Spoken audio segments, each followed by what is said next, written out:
Welcome back to our Bible study. We kicked off the book of Leviticus yesterday, and today I'll be sharing lessons from chapters 5 to 7. Chapter 5 details the sins that require an offering, and we see that even unintentional sin is included, and atonement and acknowledgement of guilt, as well as confession and sacrifice, is necessary. Here we see the difference between when the Israelites commit a sin and when they were unclean. They are not the same thing. Sin was something else. Being unclean was something else. And sin required offering, while being unclean required purification. And most times they were only unclean till evening, or in other cases for longer.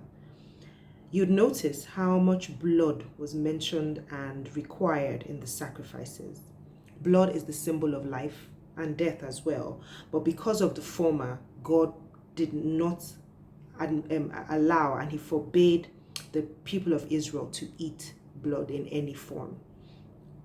In the midst of the requirements for sin offerings, we see God meet the people at all levels. The rich could afford the costly animals, and so they could bring that. But for those who couldn't afford to bring the bulls and the goats and the lambs, they were allowed to bring birds or even grain.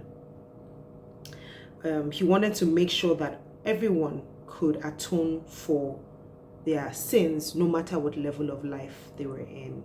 That's amazing.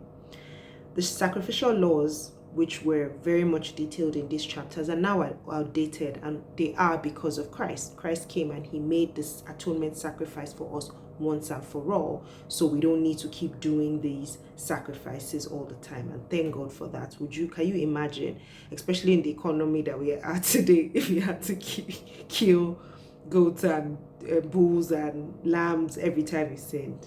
Nah. Do you also notice that sins against others required that a sacrifice be made to God and an offering also to the one who had been sinned against?